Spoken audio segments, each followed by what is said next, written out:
Então, a gente tem muita felicidade, muita satisfação, né, de ter essa oportunidade de aproximar o nosso campus, né, aproximar o nosso instituto da comunidade e principalmente chamar a atenção para essa temática do rio Itabapuana, da bacia do Itabapuana, certo? A gente, esse encontro, né, ele tem uma iniciativa, né, do nosso curso técnico em meio ambiente, né, do Campus Bom Jesus, da coordenação de arte e cultura, né, a participação do Cine Clube Debates, e assim como tem, obviamente, ele é fruto, né, do empenho, né, da organização de vários colegas, de estudantes, do bolsista, né, que está nos auxiliando, e de vários outros servidores, né. Então, a gente traz essa oportunidade de discutir a bacia do Itabapuana e, principalmente, né, de chamar a atenção para a nossa região, para a nossa bacia, e aproximar, né, o diálogo entre, né, o Instituto e toda a comunidade.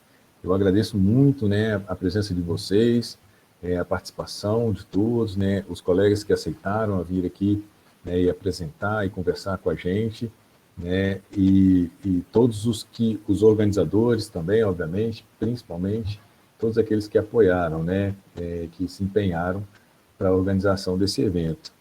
E também, assim como a nossa, né, a direção do campus e todos os outros os colegas que participaram, né, dessa organização. Dessa forma, eu passo a palavra, gostaria de convidar, né, o nosso diretor de ensino, Rafael Gardoni, para fazer uma fala de boas-vindas para vocês. Muito obrigado.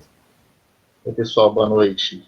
Eu vou tentar ser breve aqui, até para a gente partir para o propósito mesmo do nosso encontro hoje, que é essa discussão, né, em relação à bacia do Itabapuana, mas só agradecer a presença de todos vocês aqui, e também que, em nome do nosso diretor-geral, do Leandro, que está em reunião com o reitor ainda hoje, então não pôde estar presente aqui para poder fazer essa abertura, mas aqui em nome do nosso diretor-geral, eu também como diretor de ensino aqui, né, do nosso campus Bom Jesus, e também como membro da coordenação do técnico em meio ambiente, também formado na área ambiental, já tem um tempo que a gente faz essa discussão dentro da coordenação, né, da DOS, para trazer essas abordagens em cima da bacia do Itabapuana, essas informações, tanto para a questão, né, interna mesmo, como a comunidade como um todo, né, o Itabapuana, esse rio federal, como o D'Ambrosio mencionou aí, que a bacia Itabapuana contempla aí estado de Minas Gerais, Rio de Janeiro, o Espírito Santo, o nosso campus é margeado por esse rio Itabapuana, então é um rio muito importante para a gente, faz parte da nossa história, então é um momento muito importante para ter essa discussão. Então, é mais parabenizar pela comissão que está organizando esse momento, vão ser encontros aí ao longo aí das próximas semanas, com esse tema muito importante, envolvendo aí a questão dos recursos hídricos, né, que muitas vezes passa despercebida, a importância aí dos comitês de bacia. Então, vai ser um momento muito valioso para vocês, né, internamente do campus, para a comunidade, ter essas informações. Eu sempre gosto de falar, informação nunca é demais. É através de informação que a gente consegue construir nosso conhecimento. Né? Parece meio batido, mas isso é fundamental, tá, gente? Então, a gente nunca para de aprender, a gente nunca para de estudar. E são momentos como esses aqui que fazem parte da nossa formação, tanto profissionalmente como indivíduo mesmo. E se falar em relação ao Itabapuana, né, a gente está envolvido o tempo todo em relação ao Itabapuana. E não é só entender o rio Itabapuana, nós precisamos entender a bacia do Itabapuana. Então, parabenizar todos vocês aí pelo evento, agradecer a presença de todos os palestrantes, né, com diferentes representações. Então, eu só quero aqui parabenizar, agradecer a presença de todos vocês aí, que a gente tenha um excelente evento, tá bom? Muito obrigado, Rafael. Vamos passar agora para a Ana. Por favor, Ana. Boa noite. Boa noite, obrigada, D'Ambrosio, a palavra. Boa noite, pessoal. Como o D'Ambrosio já bem colocou, nosso primeiro encontro, nosso primeiro evento, né, do meio ambiente, ele foi concebido a partir dessa necessidade de diálogo sobre os recursos hídricos, sobre a preservação e sustentabilidade.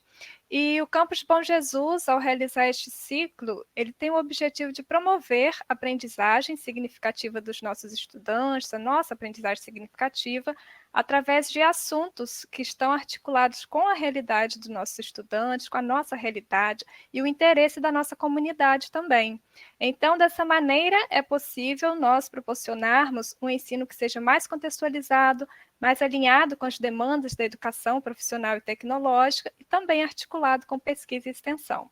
Ao promover o debate através da integração, né, entre vários conhecimentos que aqui serão compartilhados, nós também fortalecemos o nosso compromisso com a formação integral, com o princípio da interdisciplinaridade e com a disseminação do conhecimento através das pesquisas que serão aqui compartilhadas.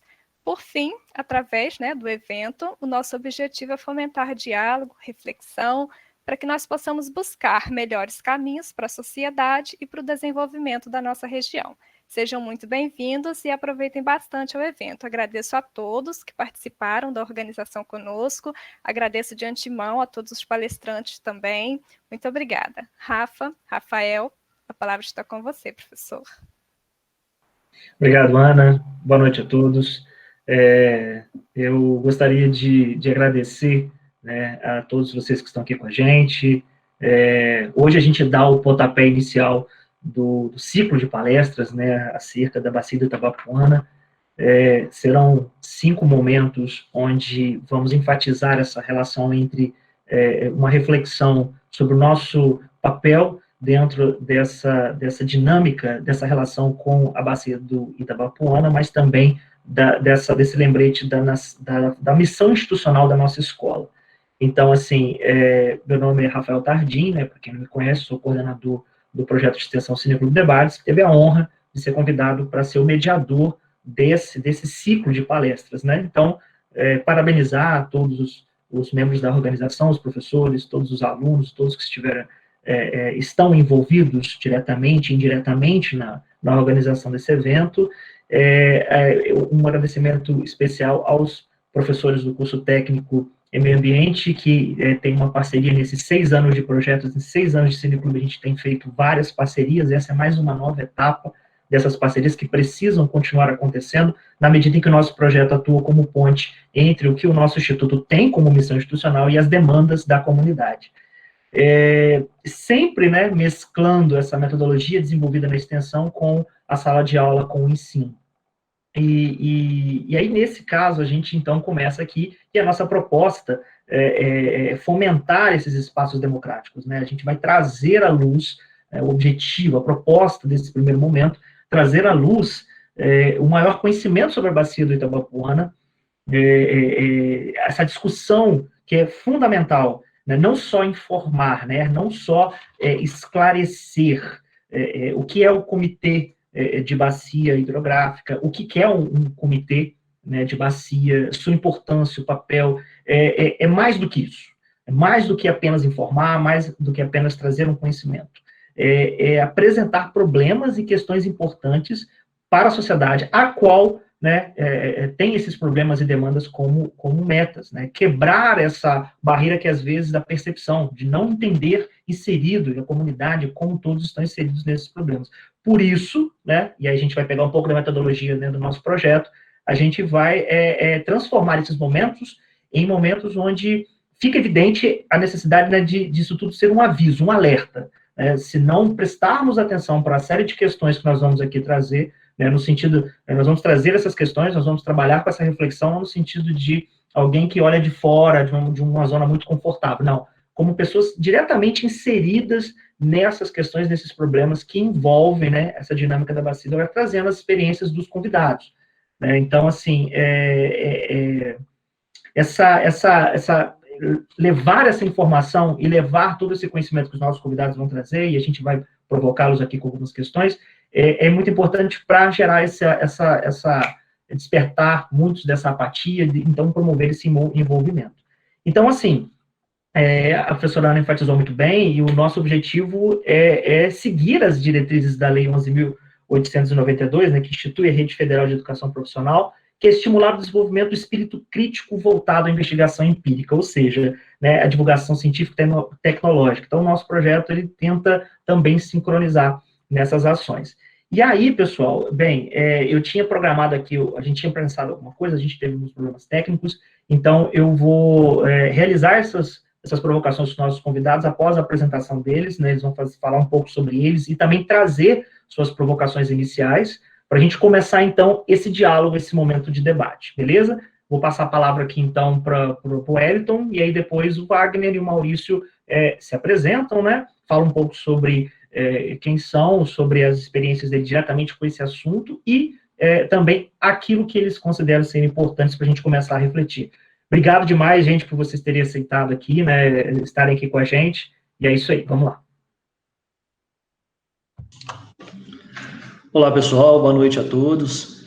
É um prazer estar participando desse evento. Eu sou biólogo, né, então nada mais natural que eu me sinta muito honrado e confortável de estar podendo compartilhar com vocês algumas experiências e aprender também, obviamente, né? Esse é o propósito, eu acho, do evento. Já quero, obviamente, parabenizar aqui Carlos D'Ambros, o Daniel, que faz parte da equipe, Rafael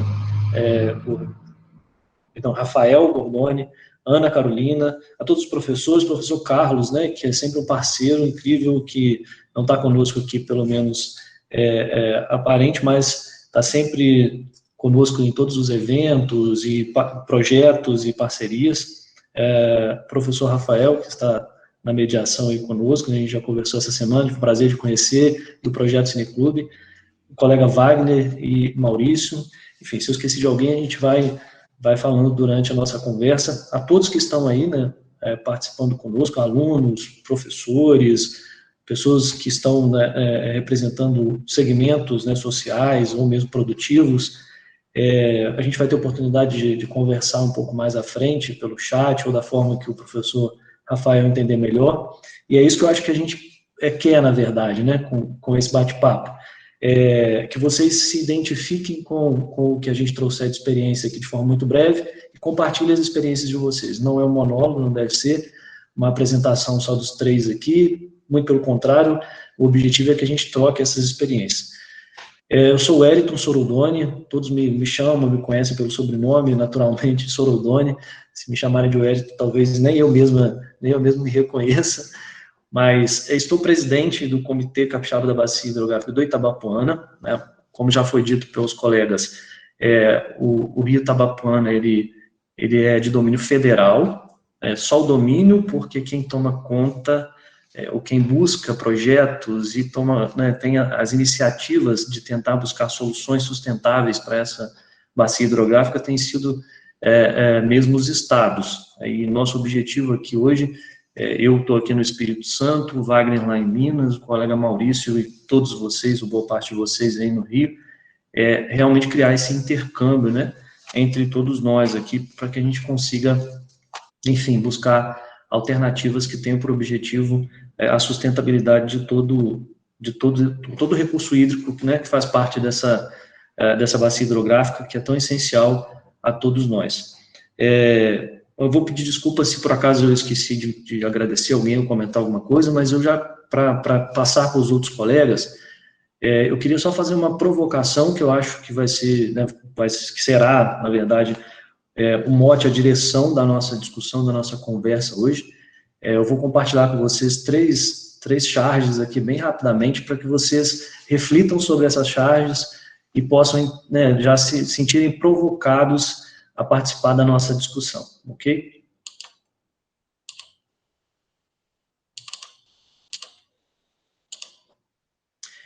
Essa é uma primeira, né, acho que traduz bem algo que nós temos passado nos últimos dias. Não é uma história muito recente para o Brasil, mas mais incrível que possa parecer, essas questões são bem recorrentes no Brasil, esta e outras, né? A gente discute, passa por problemas, e no outro dia, como uma dor de cabeça que tem a possibilidade de ir embora, ela se vai, um resfriado, e a gente esquece daquilo. Mas, enfim, né?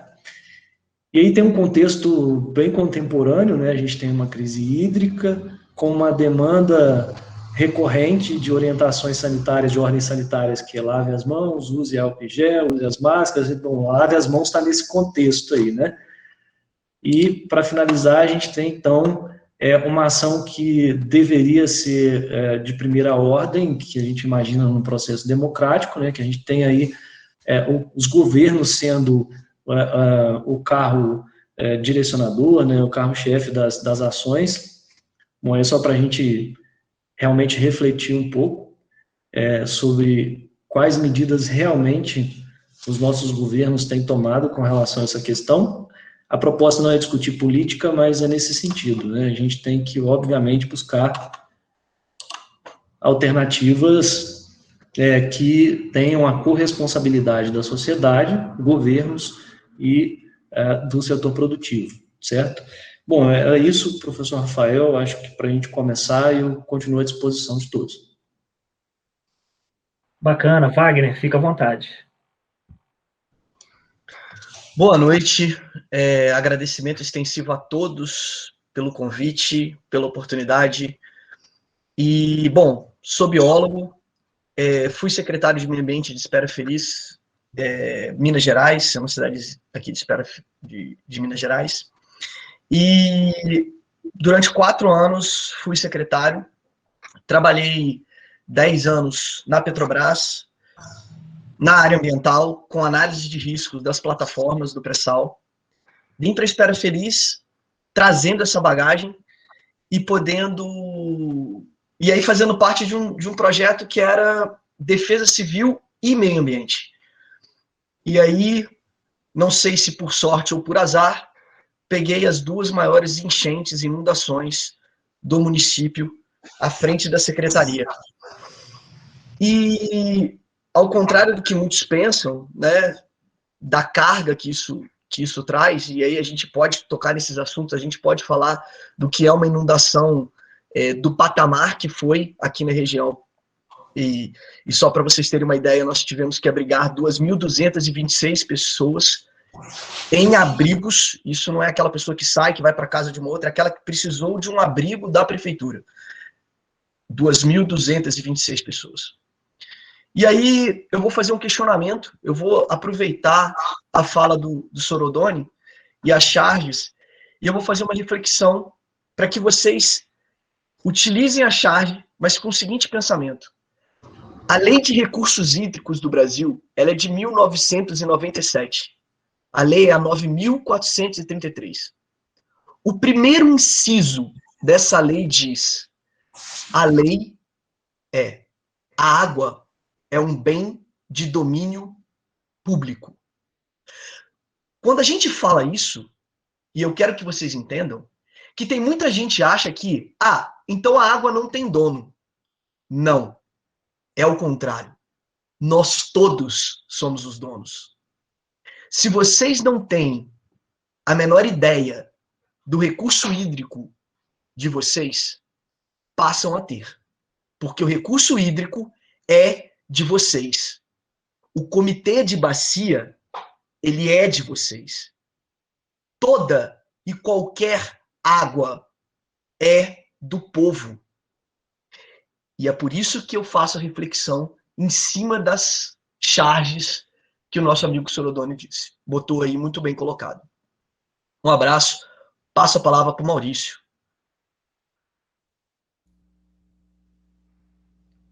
Ok, boa noite a todos. Espero que todos estejam me ouvindo bem aí. O meu microfone é um pouco baixo. Meu nome é Maurício Zanon. Eu hoje sou secretário de Meio Ambiente, Agricultura e Recursos Hídricos de Bom Jesus do Itabapoana, né? Porém, hoje convidado como membro do Comitê de Bacias, né, Hidrográficas do Baixo Paraíba e Itabapoana, a região 9 no estado do Rio de Janeiro. Eu sou diretor administrativo hoje do comitê, né? Fui nomeado esse ano. Até então não tinha participado de nenhum evento do comitê, iniciei os trabalhos do Comitê de Bacias esse ano, né, no estado do Rio de Janeiro. Mas eu sou agente de desenvolvimento rural da Emater Rio, e já venho há 11 anos trabalhando o programa de microbacias hidrográficas através do programa Rio Rural, né, no estado do Rio de Janeiro. Já tive a oportunidade de trabalhar no município de Italva, Cardoso Moreira, e há 4 anos aqui no município de Bom Jesus, né? Sou sediado, sou nascido, criado em Bom Jesus do Itabapoana, porém sou na área de microbacia hidrográfica, eu tenho trabalhado há 4 anos. Minha formação é engenheiro de produção, sou pós-graduado em engenharia de segurança do trabalho, porém sou técnico em agropecuária e aí eu fico lisonjeado quando eu sou convidado pelo pessoal do IFE, né, a palestrar junto o grupo de trabalho do IFE, porque eu fui formado, né, no ano de 99, no então CETAIB, né, que antigamente era o UF e hoje é o IFE. É uma satisfação imensa eu, ex-aluno, estar aqui palestrando para alunos do IFE, juntamente com professores do IFE. Já tive contrato de 2 anos com o IFE, mas no campus de Campos do Goytacazes, no Campo Garus. Hoje eu sou professor também há 11 anos do Instituto Politécnico de Ensino, onde eu ministro o curso de Segurança do Trabalho há 11 anos, do Instituto Politécnico, é uma instituição privada. Tenho a honra de trabalhar com o meio ambiente já há 11 anos também como professor. E é uma satisfação imensa estar aqui, né, nesse bate-papo, que eu acho que é um bate-papo, não é uma palestra, para a gente conversar mais sobre os recursos hídricos. D'Ambros bem falou, né, dessas charges deles aí, e aí eu aproveito o meu fundo aqui, não é à toa que eu coloquei o fundo, eu ia colocar como apresentação, mas é para vocês visualizarem uma situação que é o dia de hoje. Hoje, 17 de junho, né, hoje é o Dia Mundial de Combate à Desertificação e à Seca. Então, quando vocês analisam esse fundo da minha tela aqui, vocês podem analisar se é o que o homem vem fazendo e, se vocês analisarem, tem um córrego ao fundo. Essa foto eu tirei essa semana, né, em um dos trabalhos nossos de estrada, eu percebi essa situação. Lógico que a gente percebe a todo momento, a gente que trabalha com extensão rural. E eu falei, gente, na semana que vai ser o dia de combate à desertificação, essa situação, que é o que acontece muito na nossa região norte e noroeste do estado do Rio de Janeiro. Já vem recorrente uma situação de desertificação. Quem conhece a seca que acontece no nosso estado, principalmente na região norte e noroeste, e por isso o estado do Rio de Janeiro vem trabalhando o programa de microbacias e dando ênfase para essa região, é porque foi feito um desmatamento muito grave da nossa região. E o programa de microbacias ele veio a fundo. E são situações como essa, que geralmente são arações realizadas de maneira errada, que provocam vossorocas que vão acabar assoreando nossos córregos e vão chegar no nosso Rio Itabapoana. Bom Jesus ele está à margem do Rio Itabapoana e divisando, né, não só com o Espírito Santo, mas divisando aqui o estado do Rio com outros municípios que também têm a bacia do Itabapoana, mas só com o Espírito Santo são 5 municípios, se eu não me engano: Guaçuí, São José do Calçado, Apiacá, acho que um pedaço de Mimoso do Sul e Bom Jesus do Norte. E toda essa região ela é irrigada por várias microbacias hidrográficas, várias nascentes, que estão sendo assoreadas devido a situações como essa, que vem provocando um processo de desertificação na nossa região. Então, eu deixo um alerta a todos para que isso, né, acredito que muitas pessoas, principalmente o pessoal do curso técnico em meio ambiente, visualizarem em propriedades essa situação.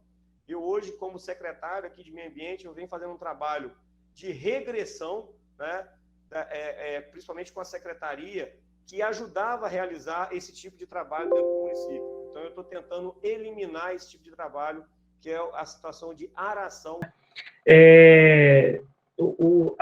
As imagens, né, as imagens que o Wellington traz são extremamente provocadoras e elas são extremamente importantes da gente pensar dentro de um determinado contexto. Então, assim, essa crise hídrica, né, e tudo isso que a gente está passando no cenário nacional, mas também com possíveis paralelos com aqui a situação nossa aqui na bacia do Itabapoana, no Rio Itabapoana, principalmente com a questão de possíveis efeitos colaterais do surgimento de novas PCHs. Então, a gente sabe que tem uma conexão, mas eu queria também, na fala do Wagner, que é bastante provocadora também, a água é um bem de domínio público, e lembrar isso a todos, tem dentro do comitê tem uma missão, o comitê tem uma missão específica de lembrar isso a todos, né? Essa lei, democratizar a gestão dos recursos hídricos, compartilhar o poder de decidir. Então, ou seja, é um bem de todos, todos devem cuidar desse bem, devem assumir essa responsabilidade. Por isso que eu disse na introdução, nosso objetivo aqui é aprofundar os olhares e fazer as pessoas perceberem o quão estão envolvidas com essa questão, direto ou indiretamente. Eu, por exemplo, falo como cidadão bojesuense, nascido e criado aqui Ou seja, a minha vida inteira o Rio Itabapoana faz parte de todas as experiências, todas as coisas, porque ele estava ali, e isso é uma coisa que, para mim, tem sido um aprendizado muito grande, não só no sentido técnico, mas no sentido de cidadania, no sentido ético de qual é o meu papel nisso, né, de repensar isso. E a nossa escola está puxando com esse ciclo de palestras, esse tipo de lembrete, esse tipo de alerta. E a fala do Maurício também, né, desse alerta a todos, desse olhar para essa ação humana e dos efeitos colaterais aqui, né, dentro do campo de trabalho dele, que ele vai aprofundar. Então, diante dessas falas, eu queria fazer uma pergunta para os três. Como cada um de vocês definiria o comitê de bacia a partir de o que vocês percebem, o que vocês pensam, o que vocês sentem? Não é algo racional meramente. Vocês têm um envolvimento duplo com o comitê, porque possuem uma relação de engajamento e de gestão e de um ato político, e também como pessoas, como cidadãos. E aí eu queria, não uma definição típica, o que é o comitê de bacia. Não, o que é o comitê de bacia? A ótica da vivência de vocês, a ótica da experiência de vocês, a ótica das questões que vocês, por estarem ali no âmago da questão, conseguem enxergar, e às vezes nós aqui de fora não enxergamos. Então, a ideia desse ciclo de palestras, com a nossa metodologia do Cineclube, é quebrar barreiras de percepção e fazer com que todos os envolvidos, de fato, percebam-se o quão envolvidos estão. Ou seja, não é olhar de fora, não é ver de fora, não é, né, como o próprio Maurício enfatizou, né, um bate-papo, uma discussão, não é palestras no sentido de que, que legal, estou bem informado. Não, estou bem informado e agora o que eu faço com o que eu estou informado? Porque tem responsabilidade. Então, acredito que no decorrer dos ciclos nós vamos trabalhar esse tipo de reflexão que tem tudo a ver com a ética e tem tudo a ver com como cada um, então, devolve em suas ações o que vai descobrir aqui hoje. E então, eu seguindo a ordem, né, que foi trabalhada na introdução, passo para o Wellington. Se você quiser, eu reformulo a pergunta, porque eu falei tanta coisa, né? Eu posso reformular a pergunta se você quiser. Tá bom, meu amigo? Tranquilo, professor Rafael.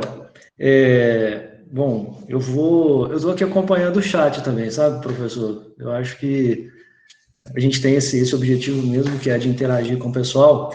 E aí eu vou tomar liberdade e pedir licença à Ruth e ao Cristóvão para citá-los aqui, para exatamente fazer uma relação com o que você me perguntou. A sua provocação foi extraordinária.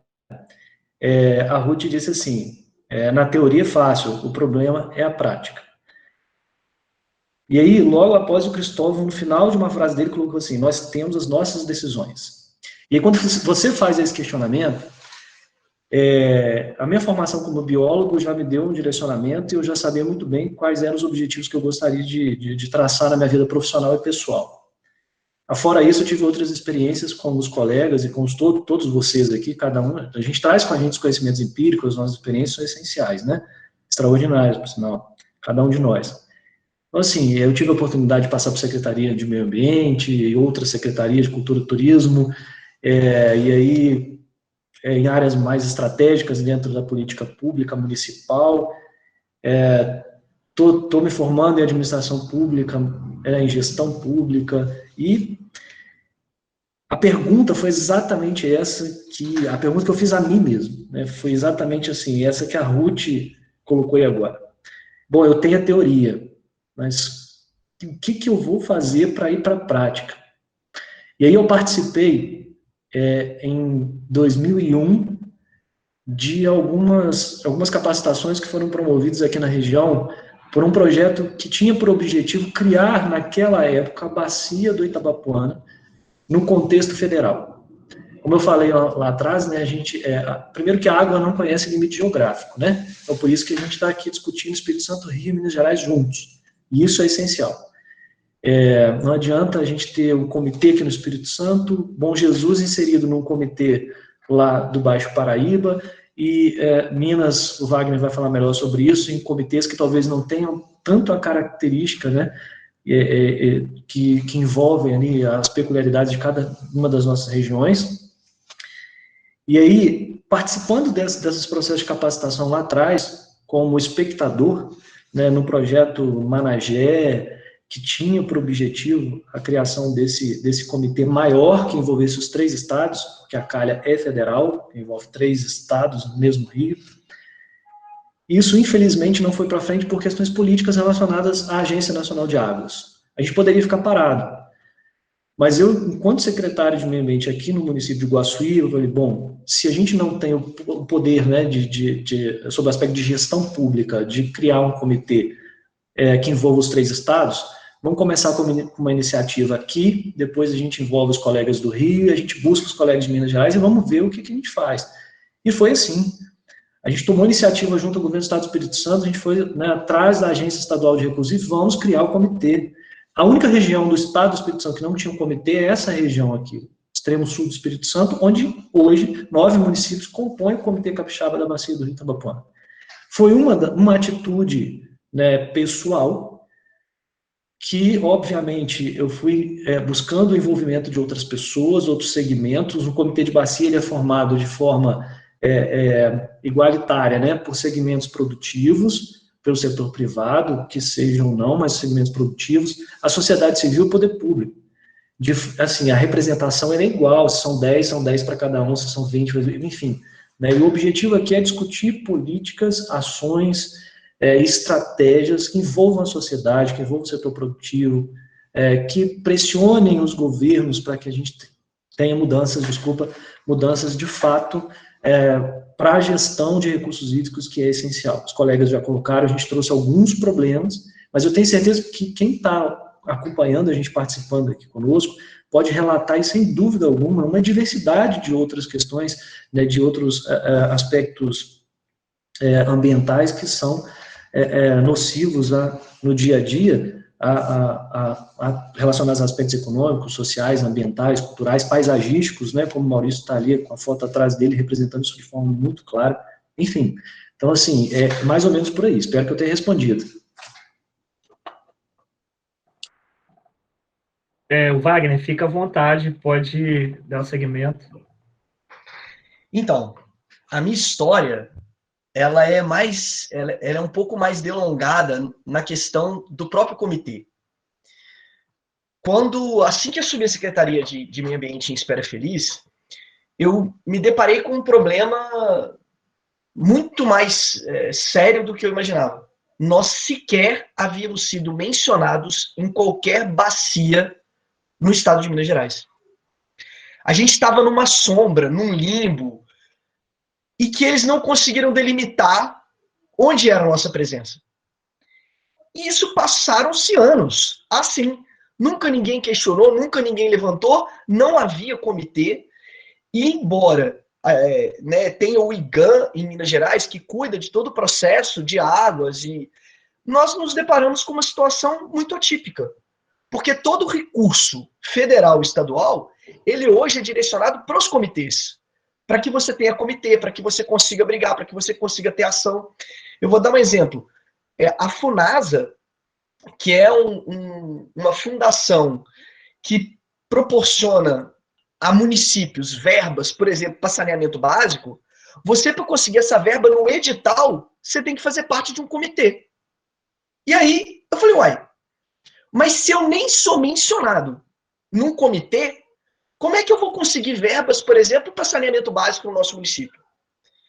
E aí começou uma briga. A primeira parte da briga foi ir a Belo Horizonte, na Secretaria do Estado de Meio Ambiente, e falar para eles, olha, eu não sei o que aconteceu, eu não sei de quem que é o erro, mas a questão é, existem 4 municípios em Minas Gerais que não fazem parte de comitê de bacia algum. E aí, eu acho que tem um pouco de um processo democrático brasileiro onde você coloca em cargos técnicos pessoas que não têm o menor conhecimento sobre aquela área, né? E aí eu falo de experiência própria de quem já trabalhou dentro de uma empresa privada, pública, e também de quem já trabalhou dentro do serviço público, né? Por que isso? Na minha visão, não há problema algum você ter pessoas com perfil de gestão, com perfil administrativo, nas mais diversas áreas de um serviço público. Só que esse perfil ele é estabelecido para gestão. Você não pode ter esse tipo de pessoa agindo numa área técnica. Você pode ter ele como secretário, por exemplo. Mas ele tem que entender que ele tem que ter pessoas técnicas administrando sua secretaria ou auxiliando as suas decisões técnicas. E exatamente pela ausência de técnicos, de bons profissionais, o que se vê hoje é esse lamento em que a gente se encontra, por exemplo, com 4 municípios mineiros sem fazer parte de um comitê. E aí você perguntou para mim, Rafael, e qual o seu sentimento de um comitê? Eu estou ansioso. Eu estou louco para fazer parte de um comitê. E por que eu estou ansioso para fazer parte de um comitê? Porque um comitê é debate público, é abrir as portas para a população e falar: essa decisão não é nossa, só de um secretário, de um técnico, ela é de vocês também. Quando você passa pelo que nós passamos aqui, que são 2 inundações gigantescas em 2 anos consecutivos, você tem que envolver a população para debater. E aí você passa a ter perfis de debates, que isso também faz parte do processo democrático hoje brasileiro, onde existe uma cultura que, para mim, ela não é, ela é o combate à ciência. E o que é assustador, porque você propaga um discurso ou algo que não tem base científica e conhecimento nenhum por trás. E aí eu vou trazer para cá, para a Espera Feliz. Uma inundação que atingiu 86% do perímetro urbano, deixou 2.226 pessoas desabrigadas, mais de 3.100 pessoas em casas de parentes, sem números de casas demolidas no momento da inundação e mais um tanto que teve que ser demolido depois. E aí você chega políticos que foram eleitos agora. Eu estou fazendo parte, inclusive, do governo de transição, porque nós tínhamos um prefeito interino e agora ele foi eleito essa semana e me convidou novamente para a secretaria, então estou fazendo parte desse governo de transição. Mas aí, o que foi falado na campanha política? Nós vamos dragar o rio. Dragar o rio resolve? O quanto eu tenho que dragar um rio para conseguir, no mínimo, controlar a vazão do que aqui veio? E só para dar um parâmetro para vocês, aqui a água chegou no 2º andar de quase toda a cidade. Então, será que dragar resolve? É essa? E de onde vem esse processo? De onde surge essa fala? E por que ela ganha tanta força? Então, é esse debate que a gente tem que criar e é isso que a gente tem que fazer com que todos que estão aqui presentes hoje reflitam. De onde vem esse conhecimento? Qual é o conhecimento técnico? E a presença de vocês. Rafael, respondendo só mais uma pergunta. Além de ansioso, você falou assim, o coração de vocês. Meu coração é apaixonado por recurso hídrico. Eu sou filho de pescador, neto de pescador. Né? Eu tenho um sítio na beira do Rio São Francisco. E eu sei a importância que é, ao longo da minha vida inteira, você preservar o mínimo que seja o recurso hídrico que lhe pertence. Deixo a palavra para vocês. Bacana, bacana, Wagner. Já pensei em algumas coisas, depois eu vou devolver você. Maurício, por favor, fica à vontade. Bem, não sei se eu lembro das perguntas, mas não, tá? Eu posso, é uma só, eu posso refazer. Vou tentar responder. Depois da fala dos dois, vou ficar até assim, não tem nem como responder o que é um comitê de bacias. Eu vou falar o que é comitê de bacias, o que está escrito lá, que é um parlamento das águas. E para quem conhece o que é um parlamento, entende que é um conjunto de pessoas discutindo ações em cima do que a gente entende daquele movimento. E está na Constituição. São países, né, que têm a Constituição dele formada pela democracia. Então, quando eu junto pessoas, eu formo um parlamento para discutir um assunto. Então, a gente está discutindo aqui, e isso é interessante, a discussão sobre as nossas águas do Itabapoana. E aí, quando eu falo as águas do Itabapoana, o Bom Jesus está lá no Paraíba do Sul. E eu tenho que brigar aqui com a Ana, que a CEIVAP, que é a agência reguladora lá, né, do Paraíba do Sul, né, do Rio Paraíba do Sul, que ele corta 3 estados, se eu não me engano, 3 estados. Bom Jesus do Itabapoana não faz parte. A Ana não reconhece que Bom Jesus do Itabapoana, o Rio Itabapoana, desculpa, Bom Jesus não, o Rio Itabapoana não faz parte, né, do Baixo Paraíba do Sul. E eu estou aqui representando o município como diretor administrativo do comitê que leva o nome do meu rio. Eu falo meu rio porque, como o Wagner falou, ele é filho de pescador. Eu sou bisneto de produtor rural, neto de produtor rural, e meu pai também foi produtor rural, pelo menos até ele casar. Depois ele veio para a cidade, e eu hoje estou retornando às origens, não como produtor rural, mas como um apoiador da agricultura familiar, como extensionista rural. E aí eu começo a trabalhar numa empresa, que é a Emater Rio, que briga pelas águas, que vira e fala assim, olha, vamos assumir um projeto do Banco Mundial e vamos rever a situação de acordo com as microbacias hidrográficas que tem naquela bacia inteira. E eu pego uma bacia que é toda de um rio e divide em microbacias, e é para a gente trabalhar melhor essas bacias hidrográficas. Então, eu já venho trabalhando antes de conhecer o comitê. Eu fui conhecer o comitê de bacias esse ano. Eu conhecia de nome, mas não tinha integração no comitê de bacias, mesmo apesar de já trabalhar microbacia hidrográfica. Eu fui convidado pelo município de Cardoso Moreira uma vez a preencher uma das vagas do comitê de bacias. Porém, na época, eu não podia entrar devido a algumas posições do comitê que ele rege, que tem que ter o pessoal dos usuários, serviços públicos e pessoas, né, comum, associações, entre outros. Eu não fazia parte de uma delas, e já tinha um representante do serviço público, eu não podia entrar. E agora, como secretário de Meio Ambiente, eu tive a oportunidade de herdar, né, o cargo do ex-secretário de Meio Ambiente, que é meu amigo, meu colega, o Evaldo, né, colega de trabalho da Emater Rio, que foi o secretário anterior. Então, herdar a posição. Ele foi o vice-presidente do Comitê de Bacias aqui, e hoje eu sou diretor administrativo. Numa conversa constante da gente tentar fazer com que, olha, Bom Jesus do Itabapoana está aqui e o Rio Itabapoana existe. E aí eu vou na fala do que o Rafael colocou das PCHs. A propriedade da minha família, onde eu fui criado dentro da propriedade, ela foi dizimada, uma propriedade às margens do Rio Itabapoana, por uma PCH.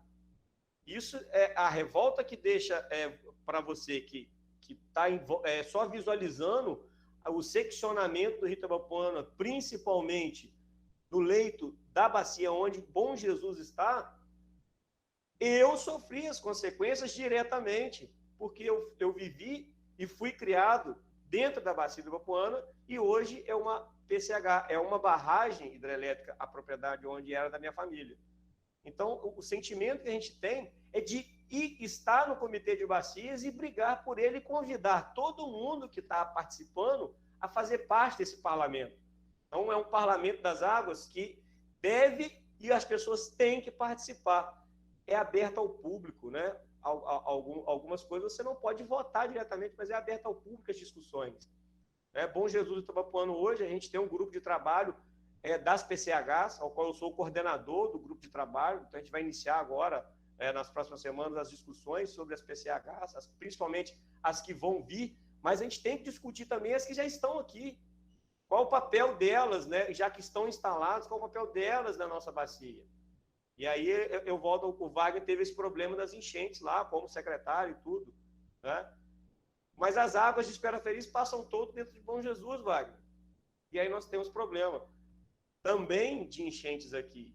E vai ser recorrente a cada ano, porque a gente vai ter o problema de seca e vai ter um problema de muita chuva em períodos muito curtos. E isso é um problema. Nas últimas semanas, a gente estava com 2 meses sem chuva na região. Quase 2 meses. E, de repente, teve uma localidade aqui que choveu 120 milímetros em 2 horas, num período de seca. Isso é um problema muito grande para a nossa região.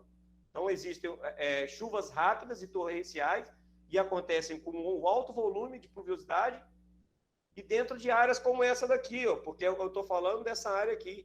E aí dizimam as estradas, proprietários rurais, você tem todo um problema público, privado, que você tem financeiro a acontecer com isso. E aí eu falo, o Comitê de Bacia hoje, ele rege o dinheiro que é arrecadado de dentro, através da ANA, e é o comitê que faz esse dinheiro funcionar. Então, no decorrer, né, da conversa, a gente continua o bate-papo. Bacana. O pessoal está interagindo bastante no chat, daqui a pouco a gente vai para lá. Antes de eu passar, né, para os nossos convidados o que está rolando no chat, né, o Elton já deu um toque lá, mas tem mais coisa ali. Eu fiz algumas anotações, porque eu também estou diretamente envolvido na discussão e estou sendo provocado aqui a ter alguns questionamentos. A Ruth, por exemplo, fez perguntas excelentes ali, o Carlos também, depois eu vou ver do restante do pessoal. Mas vocês tocaram no assunto, quando vocês puxam, né, uma das definições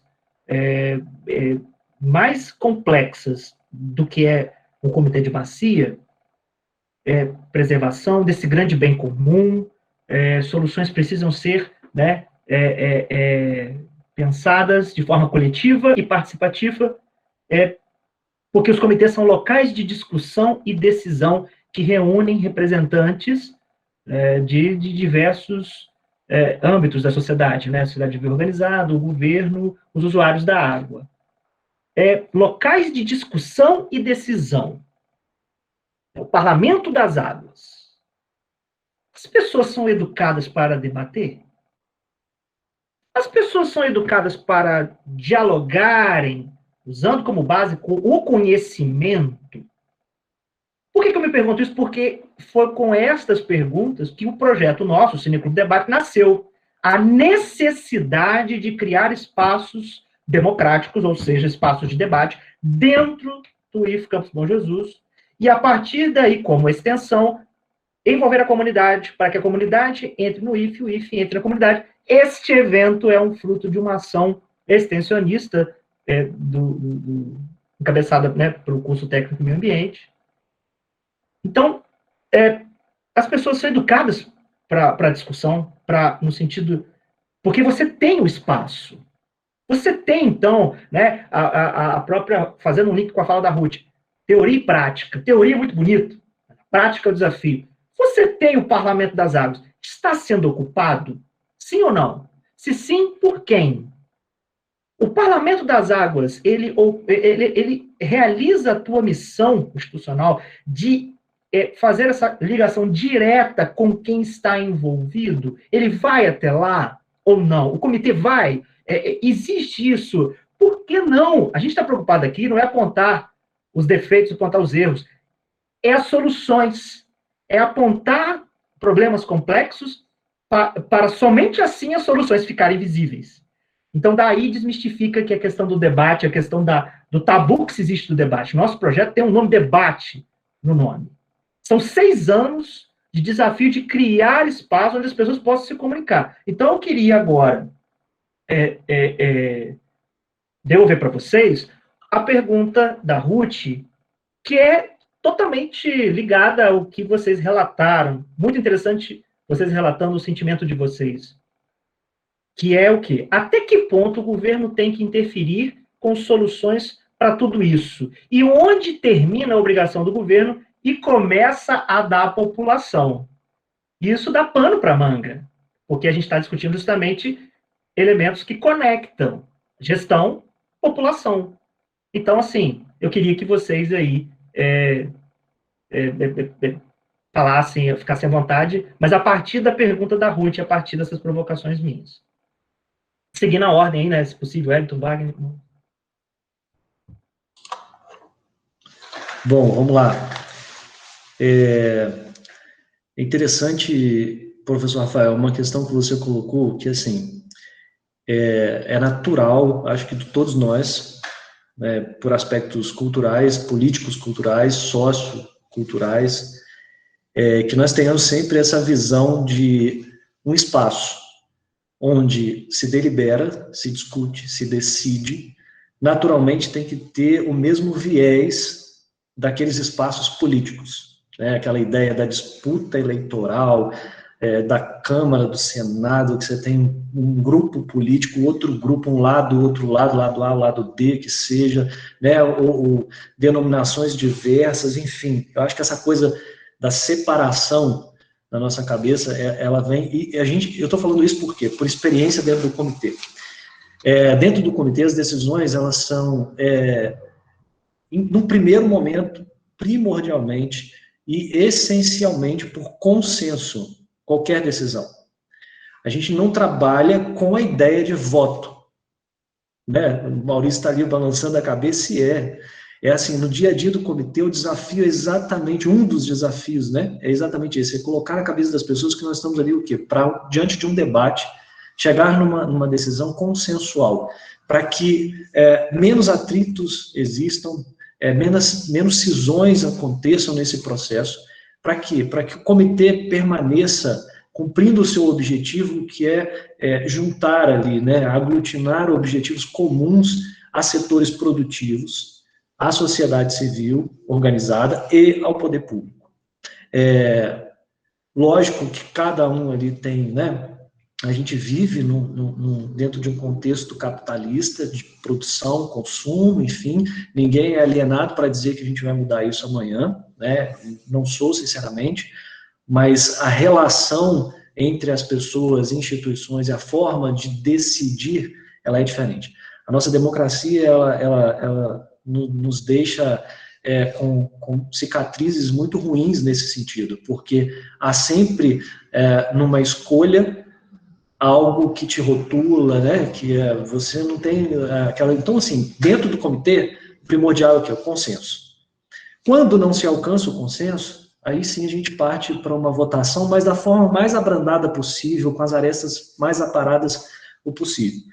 E aí, dentro desse contexto, assim, para responder o seu questionamento aí, e o comentário eu esqueci o nome dela agora, ela falou... Ruth.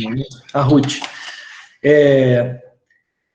Eu acho não, tenho certeza absoluta disso. Se nós quisermos, né, por mais ainda pelos momentos que a gente vive, reafirmar os preceitos democráticos que a gente vive, não há que existir uma separação aqui entre até onde vai o poder público, onde começa a minha obrigação. Não tem que existir, sabe? Porque, legalmente, a União, no nosso caso, da nossa bacia, ela é responsável por essa bacia, a Agência Nacional de Águas. Se ela não assume o papel dela, eu vou ficar esperando? Não dá para ficar esperando. A ânsia do professor Carlos precisamos de um comitê único. Precisamos, mas isso vai ter que ser, isso será a partir de um desejo de todos nós. Esse trabalho que a gente está fazendo aqui em conjunto, sabe? O Instituto Federal aqui do Espírito Santo também conversa sempre conosco, a Universidade Federal do Espírito Santo, a gente tem colegas da UENF que estão conversando conosco, Wagner vai trazer alguém também da Academia de Minas, a sociedade e o setor produtivo é essencial para que isso nasça aqui da região, para a gente chegar. Por quê? Porque a gente vai precisar mudar a lógica que se instituiu nesse processo legal aí, né? Não pode ser dessa forma, por quê? Porque a lei estabelece que, por ser de domínio federal, naturalmente, a Agência Nacional de Águas... Não, acho que se tivermos que inverter essa ordem, isso foi um desejo nosso, como foi dos colegas, né, de buscar alternativas, cada um dentro do seu contexto, na nossa vida pessoal, em sociedade, ou individualmente, que seja, o desejo terá que ser de todos nós. Caso contrário, a gente vai permanecer com o Comitê Capixaba aqui do lado dele, Bom Jesus inserido lá no Baixo Paraíba do Sul, Minas Gerais, o Wagner lá se descabelando para tentar entrar num comitê, sabe? Ou, quando inserido no comitê, realmente talvez não tenha possibilidade de representar a realidade que nós vivenciamos aqui, para tomarmos as nossas decisões, decidirmos por consenso o que é melhor para o nosso Rio, para a sociedade, para as empresas, e, enfim, para todos.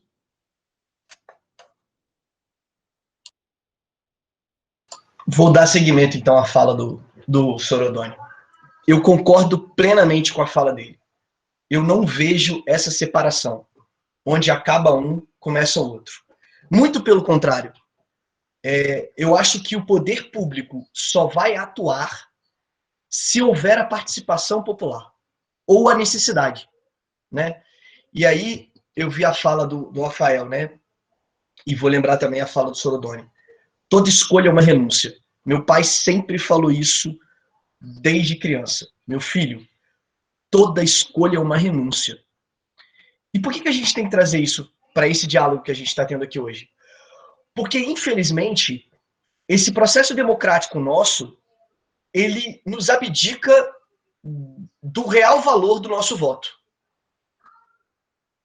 Não sei, Rafael, se vou entrar muito na sua área da filosofia, mas vou vislumbrá-la. Quando a gente passa por um processo de votação em que você vota e aí o seu candidato não ganha, é o outro, a sensação que tem, eu não votei nesse cara, responsabilidade não é minha. Que ele se vire. Infelizmente, esse é o nosso maior erro. Porque é exatamente ele que a gente tem que cobrar.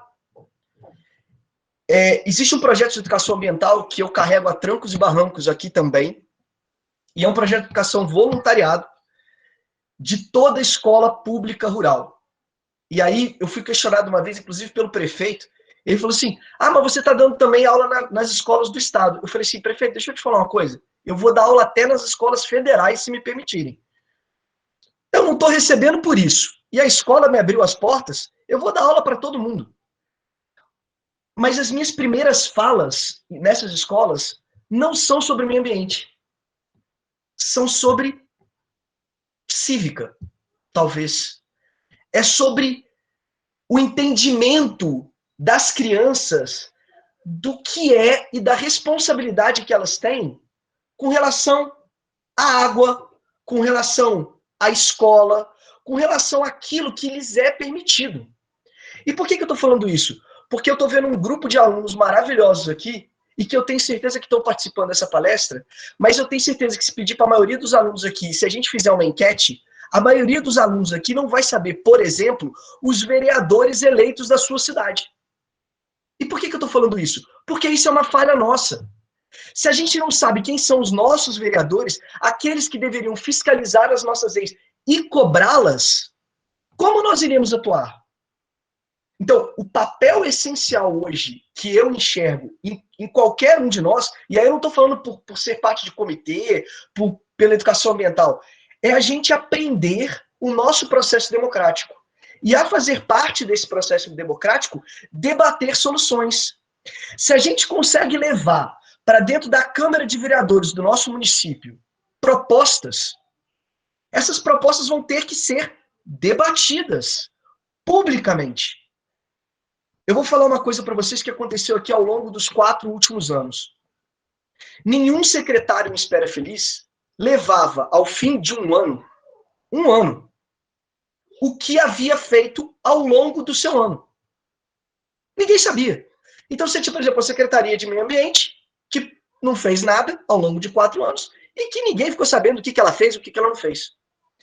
No primeiro ano que a gestão assumiu, eu fiz questão de ir para a Câmara de Vereadores com a equipe e levar o trabalho que foi realizado ao longo de um ano. Mas eu não fui levar lá para falar assim, olha o que eu fiz. Muito pelo contrário, eu fui mostrar as falhas. Olha, isso aqui não deu para fazer. Isso aqui a gente não realizou. Isso aqui está faltando empenho. Para cobrar deles e de todo mundo que estava nos assistindo, engajamento. Plantamos na beira do rio, eu vi aí um grupo falando de nascentes no nosso grupo aí. Plantamos não sei quantas mil mudas. Isso tinha que estar na Câmara de Vereadores. Isso tinha que estar na boca do povo. Existe um trabalho feito no município que foram plantadas 12 mil mudas. E isso tem que ser divulgado, isso tem que ser falado. Eu vou gerar um outro exemplo. Em Minas Gerais existe a Copasa, que é uma empresa que gerencia a água da maioria dos mais de 80% dos municípios mineiros. A Copasa tem um conselho, um comitê que chama Colmeia, que é o Comitê de Meio Ambiente da Copasa. A Copasa, no ano passado, pegou todos os representantes dos municípios que fazem parte desse Colmeia, que normalmente é o secretário e algum técnico, e levou para o maior resort de Minas Gerais. 4 dias. Tudo pago. Dentro desse local. E aí, apresentou o que a Copasa vem fazendo, o que a empresa pode melhorar, com um discurso lindo. Eu fiz questão de não ir. Sabe por quê? Porque a Colmeia, esse mesmo negócio aqui em Espera Feliz, não plantou nem o mínimo das mudas que a Copasa tinha obrigação de plantar. Mas para chamar todo mundo e botar num evento pagando tudo, isso pode. E as pessoas vão. E é esse tipo de propósito que a gente tem que questionar. Será que levar todo mundo para um evento, pagar 4 dias, é mais produtivo do que fazer uma reunião local com a comunidade que pague o lanchinho da tarde deles, mas que escute a população local e faça realmente recuperação de nascentes, recuperação da mata ciliar? Será que isso vai ser mais importante? Então, falando diretamente para Ruth. Ruth, não vejo a separação. O que eu vejo é ao contrário. Só vai haver mobilidade pública nas questões ambientais referentes a qualquer comitê de bacia se houver engajamento popular. Se a população se der o direito de cobrar das instituições públicas ações efetivas. E ações não é botar no papel e fazer uma menção. Não. O que vocês estão fazendo? Nós vamos cobrar. Existe programa? Como é que está esse programa? A que ponto está? E isso precisa ser feito rápido, porque a gente está perdendo tempo. Posso ficar quieto ou eu tenho que falar mais alguma coisa? Bem, vou bater na mesma tecla. Os dois estão corretíssimos e eu vou manter a fala dos dois, não vou repetir o que eles já falaram. Não tem onde começa e não tem onde termina, tá? Eu vou colocar para vocês hoje, o pessoal do IFE, né? Eu tive a oportunidade de estar em 2 reuniões com o reitor do IFE, o Jefferson, né? Tive a oportunidade hoje, antes da live aqui, estar com ele. Até quase fiquei com medo de não dar tempo de chegar aqui na live. E uma das discussões, né, que a gente está tentando inteirar a comunidade de Bom Jesus do Papuana, o município, inteirar é algo que está lá no regimento interno, que seja, o nome me falhou agora, mas está lá na estrutura do IFE. Uma delas, além de dar ensino de qualidade, né, fornecer ensino de qualidade e formar profissionais, eu até escrevi aqui para não esquecer, tá? É estruturar ou apoiar o desenvolvimento local. Então, é o que a gente acabou de falar, eu vou bater na mesma tecla. Não tem onde começa e não onde termina. O setor público, ele vai trabalhar em apoio à comunidade e vice-versa. Aí eu vou colocar o pensamento para vocês. Essa foto foi tirada hoje, ela não é de internet, tá? Uma professora tirou da doação de mudas que nós fizemos hoje aqui numa escola, um pequeno símbolo só, foram só 20 mudas, não tem negócio de 2.000 mudas para andar. Foi só um símbolo, uma professora pediu para doar mudas para os alunos entenderem o que é esse sorriso dessa criança ao plantar essa muda que ela recebeu hoje, tá? Eu coloquei propositalmente esse fundo porque foi uma foto tirada hoje, eu achei da maior alegria possível.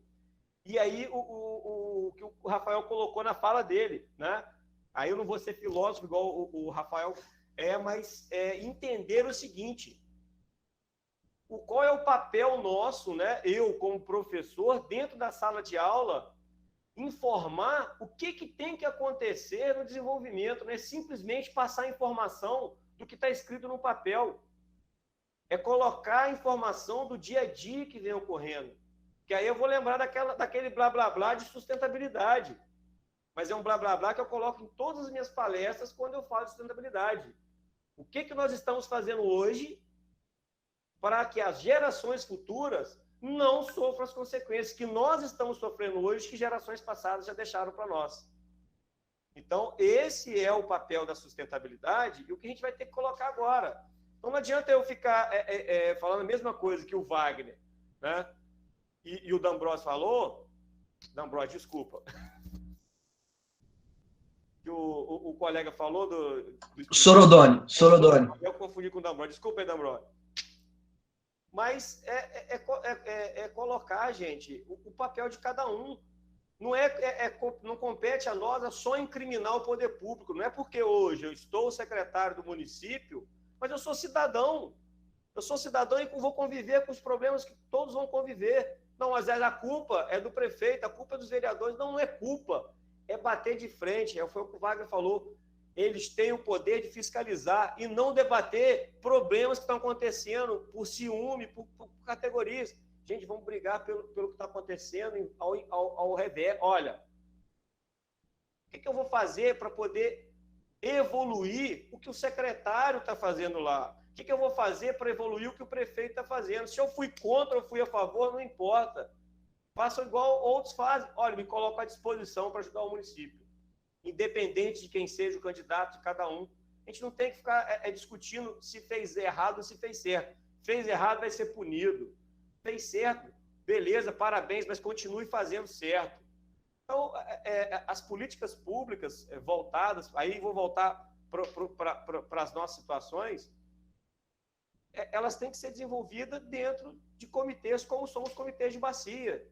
Não é política que está envolvido ali. Está envolvido ali um problema social, um problema econômico, um problema ambiental, que vai ser recorrente nos próximos anos que for passando. E aí eu vou lembrar lá da Eco 92, vou lembrar de Estocolmo, e vou lembrar de tudo que vem acontecendo. A Rio+20, a gente vai relembrar, vai só ficar em discussão, não temos que colocar a mão na massa e trabalhar. E aí vou voltar lá para a Ruth. Ruth, não tem termina e não tem começa. Todo mundo tem que andar junto. E, eu tenho um problema hoje muito grande numa secretaria que eu vivo hoje. Eu sou secretaria de Meio Ambiente e Agricultura. Eu não posso ferir o meio ambiente trabalhando na agricultura de maneira... Eu tenho que trabalhar sustentável, principalmente ser uma secretaria de meio ambiente. E aí a gente tem que evoluir o trabalho. Aí eu falo com o produtor, olha, gente, vamos tentar trabalhar da melhor maneira que a gente não fira o nosso meio ambiente. Olha para a sua água, vê o que você está bebendo aí no seu terreno. Você não tem que pensar somente, a água daqui para cima, eu não estou contaminando. Daqui para baixo eu posso contaminar porque não sou eu que vou beber dela. Então eu começo lá no produtor rural. A extensão rural começa lá falando para ele, olha, é daqui que tem que partir o exemplo para o povo da cidade, porque a cidade já acabou com a água que tinha lá dentro. Então a gente depende de evoluir para eles e mostrar, olha, a gente está preservando aqui, ajuda a gente aí. E eu quero todo dia aqui, ó, sorrisos como esse. A emoção dele estar recebendo uma muda e ele está fazendo o primeiro plantio dele. Ele está fazendo a parte dele, como população. E ele tem que cobrar o poder público o quê? Vamos plantar mais. Vamos evoluir isso. E ele vai aprender desde novo. E é o que a gente tem que fazer na sala de aula. Mas aí vamos continuar o nosso bate-papo. Eu acredito que tenha completado a fala dos dois amigos aí. Rafael, posso responder uma coisa rapidinho para a Ruth? Você me autoriza? Deve, por favor. A Ruth colocou ali, o problema é que a gente não tem voz. Ruth, um conselho que eu te dou, e aí não é só para você, para todos que estão nos escutando. Começa pequeno. O que é começar pequeno? Todo município tem que ter conselho de meio ambiente. Todo município tem que ter conselho de meio ambiente. Então, a primeira coisa que vocês têm que fazer é procurar a Secretaria de Meio Ambiente de vocês e falar assim, vem cá, tem Secretaria de Meio Ambiente? Tem. Cadê o Conselho de Meio Ambiente? Ele já foi fixado? Já. Então, peraí. Então, nós vamos fazer agora uma associação de bairro, de clube, do que vocês quiserem. Se juntem. Olha, nós queremos fazer parte do Conselho de Meio Ambiente da nossa cidade. Primeiro ponto. Através do conselho, você vai começar a ter voz. E através desse conselho, você vai mobilizar mais gente que você pode captar, por exemplo, vereadores. E aí, ir para a Câmara de Vereadores e ter fala lá. E aí você já está fazendo uma representação. Olha, eu, Ruth, hoje estou sozinha. Mas amanhã eu estou representando pessoas que têm a mesma ideia, que compartilham do mesmo propósito, e nós vamos levar isso na Câmara de Vereadores. É o começo. Nada se mobiliza, nada se faz sem união. E esse propósito é assim. Eu vejo, também não vou me alongar, eu vejo muita gente hoje na internet que eu falo que são os entendedores de tudo, mas que eles têm uma grama de conhecimento num mar de toda a internet, né? Essas pessoas, elas não têm poder de debate de 2 minutos. Se você chamar elas para um debate, vamos debater? Morreu. Ela, não, e aí, ou vai ser grossa, ou vai ser mal educada. Né? O Rafael falou, será que as pessoas estão preparadas para esse debate? Rafael, não estão. Eu sou mais franco e mais honesto. Não estão. O espaço do Comitê de Bacias sofre com isso. E eu sei que sofre. Não é só o comitê. Sofre também qualquer conselho, qualquer pessoa nessa área que se preze a fazer um bom trabalho de comitê, de conselho, vai sofrer com o processo democrático. Exatamente por aquilo que a gente debateu. As pessoas não estão preparadas para uma conversa democrática. E aí, quando você quer engajar, envolver, surgem aquelas pessoas que defendem uma ideia, mas elas não estão preparadas para ouvir mais ninguém, né? Eu falo, são xiitas, né? Eles querem defender uma árvore. Mas aí você fala assim, mas por que você quer defender só essa? Só serve essa? Não pode ser todas? A gente não pode te envolver no processo maior? Não, eu quero defender aquela árvore. Eu vou abraçar essa árvore. Ninguém vai cortar essa... Esse discurso, ele não é bom. Ele não é conciliativo, né? A gente precisa de discursos, e a fala do meu amigo Sorodoni foi perfeita. É consenso. E consenso hoje é difícil. É muito difícil. Então, é um trabalho muito de formiguinha. Eu gostei do que eu estou lendo aqui, porque as pessoas estão tendo essa ideia. A gente precisa disso, de pessoas motivadas a fazer parte. E fazer parte começa lá de baixo. É envolvimento, é engajamento, é devagarzinho. Eu, novamente, né, queria fazer algumas considerações antes de passar aqui para as outras perguntas da galera aí no chat. Dentro do que vocês falaram, obviamente, nós temos uma carência. O Carlos até relatou aqui, né, do que ele teve em relação ao Lagoas do Norte, do que ouviu do Câmara dos Vereadores, para dar um exemplo do que acontece em vários lugares. Faltaria uma participação do público. Faltaria, talvez, em algumas instâncias, certa abertura ao público. Nós temos duas carências. E aí, né? E penso que eventos como esse ajudam a suprimir essas carências. Por quê? Porque ela busca uma conexão entre cativar nas pessoas e nos gestores alguma coisa. No sentido de que é uma relação orgânica, como vocês mesmos responderam, que as coisas estão conectadas, mas ela é, dentro da metodologia aqui do nosso projeto, dentro da filosofia, chama de dialética. Ou seja, ação e reação, elas se provocam, elas se conectam e uma alimenta a outra, no sentido de que uma população crítica, uma população engajada, nós estamos vendo várias pessoas engajadas aqui participando, provoca uma reação nos gestores, e os gestores se veem obrigados, enquanto servidores públicos, a dar uma resposta. Então, essa sensibilidade da abertura de ambas as partes, penso, e aí concordo, né, com o Zanon, ser papel da educação, promover isso. E eventos como esse, o Instituto de Educação, creio, contribui muito para isso, para começar a você sanar esse tipo de ato.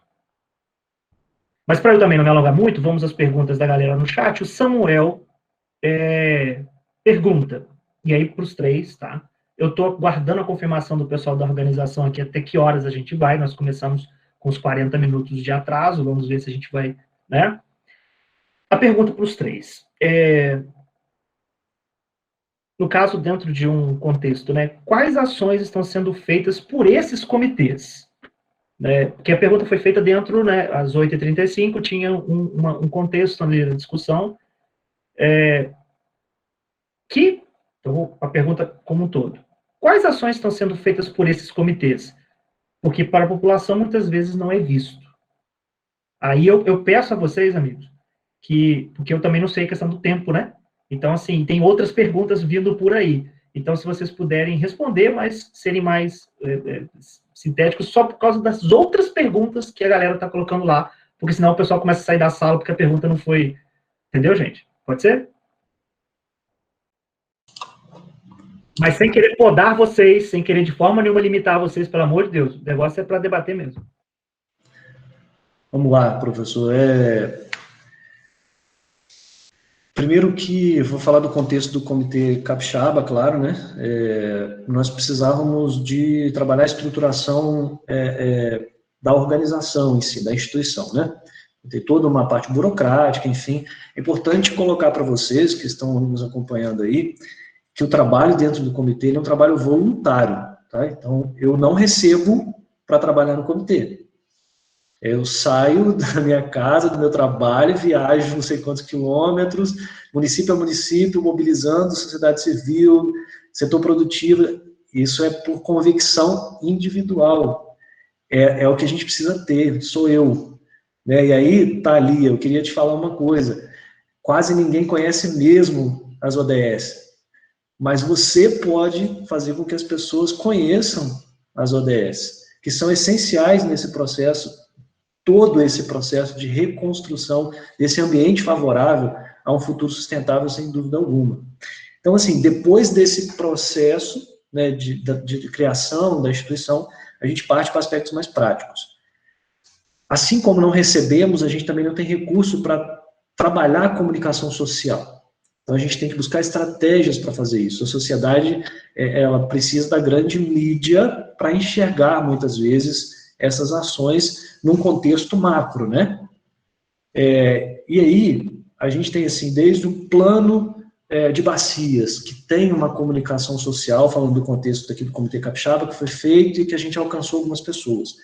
A nossa última ação, ela teve a parceria do Estado do Rio, do Estado de Minas Gerais, por uma iniciativa nossa, inicialmente, aqui no Espírito Santo, que foi buscar uma afiliada da TV Globo, que eu acho que talvez alguns de vocês que estejam aí podem ter acompanhado, para participar de um projeto com eles, que é uma expedição. Né? Esse ano, a gente fez a expedição, o Wagner participou, é um dos temas, né? A gente não quer entrar nesse tema, porque vai ser discutido aqui, mas tinha exatamente esse objetivo, percorrer todo o caminho do rio, dos rios que compõem a bacia, mostrando as realidades, boas realidades, realidades não tão muito confortáveis, mas para quê? Para que a sociedade entenda o que é o Comitê de Bacia, enxerguem o comitê, se sintam parte dele, se sintam corresponsáveis nesse processo.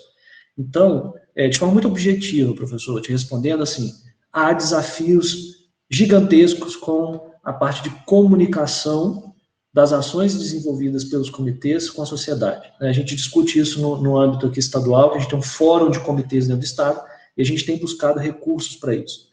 É muito possível que a gente consiga acessar por meio do Procomitês, que é um programa da Agência Nacional de Águas, enfim, e a gente melhore isso. Eu estou falando do contexto capixaba, tá? Eu não posso falar dos colegas, mas a ação que a gente desenvolveu com a TV Gazeta foi uma ação que envolveu o Rio e Minas Gerais. Não foi uma ação só do Espírito Santo. É nosso objetivo trabalhar de forma conjunta.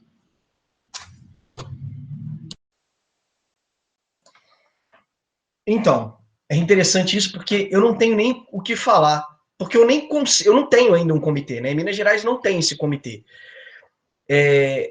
Mas eu posso dizer que o que eu venho acompanhando através do Comitê Capixaba, e que eu tenho o enorme prazer de ser amigo do pessoal e de ter recebido os convites e de participar desse processo, é que só da gente conseguir fazer um evento como o que foi feito agora e que vai ser debatido, que é o Projeto Biguá e a expedição, a expedição por si só, ela é um ato maravilhoso, porque é você mostrar para todos o que é a bacia, né? Tem muita gente que nem sabe onde começa, onde é a nascente, onde são as nascentes. Então, você já conseguir mostrar para isso já é muito bonito. Mas o fundamental foi feito, porque além de mostrar o belo, mostramos também as nossas mazelas. E vou responder o que meu amigo Denilson postou aí, né? Ele colocou, a população não tem poder financeiro para, por exemplo, construir uma unidade de tratamento. Não tem, Edenilson, você tem toda a razão. Quem tem isso é o poder público. Só que o poder público, nossos políticos, só irão fazer se forem cobrados. E aí, a responsabilidade é nossa de cobrá-los. E a gente tem inúmeros instrumentos para cobrá-los, né? Então, a gente tem que se organizar para cobrá-los, para mostrar e falar, olha, vem cá, né? Como é que pode 4 municípios mineiros não terem tratamento de esgoto em nenhuma das cidades? Nós não temos. Nós não temos. Enquanto o vizinho aqui, em Espírito Santo, está fazendo rede de tratamento, coleta de esgoto e tratamento, em Minas Gerais, isso ainda não foi sequer discutido. Ah, o investimento é muito alto, não tem recurso, Minas Gerais não está podendo investir, então não tem. Isso só vai ser feito se cobrarem. E o poder público, infelizmente, precisa ser cobrado, né? A maioria das ações precisam ser cobradas.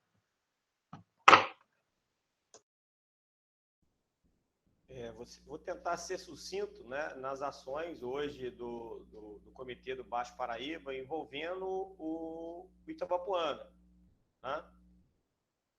Já veio da gestão passada do comitê, através da AGEVAP, uma ação que é de uma estação de tratamento de efluentes, né, no distrito de Rosal, ao qual, quando eu cheguei aqui na secretaria, me deparei com essa situação, né, e foi até devido a isso que aconteceu uma situação de troca aqui de secretário, mas não foi por culpa de ninguém ou porque o secretário não merecia estar na pasta, mas um problema de gestão, e aí a gente, na conversa, conseguiu corrigir isso. Então, é uma ação que a gente não deixou perder, né, junto com o secretário que saiu e eu que entrei. Olha, vamos associar nós dois aqui, mas não vamos deixar perder.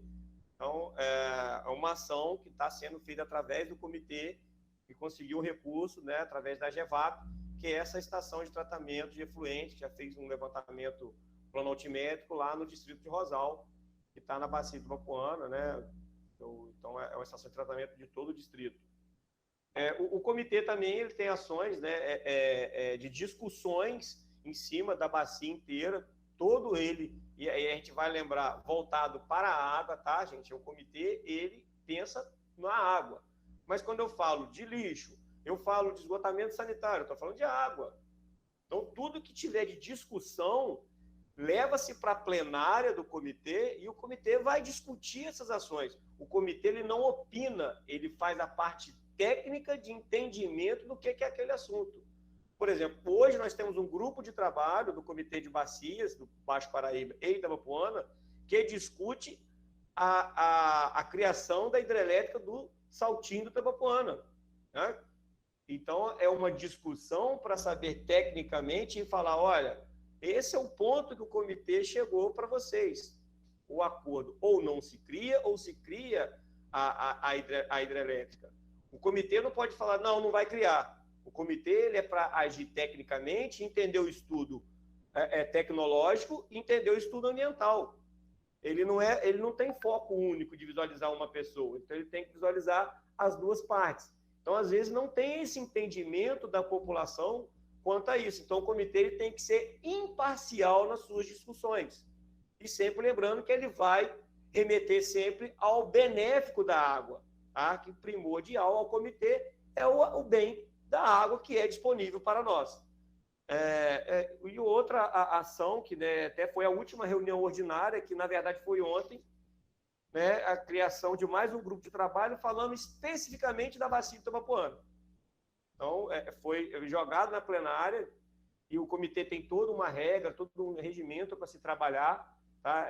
Vale dizer isso, que ele é todo bem dividido. Eu estou aprendendo ainda o que é um comitê de bacias, tá? Eu estou apenas 2 meses voltado para isso. E digo a vocês, foi o que o nosso amigo falou. Gente, é um trabalho gratuito. Eu não estou cobrando para estar no comitê. Eu, por ser do poder público, o prefeito me colocou, porque aí tem que ser do poder público, tem que ser indicado pelo prefeito para estar lá. Cria-se uma execução das pessoas estarem lá. Olha, tem do poder público, tem da sociedade civil, tem dos usuários.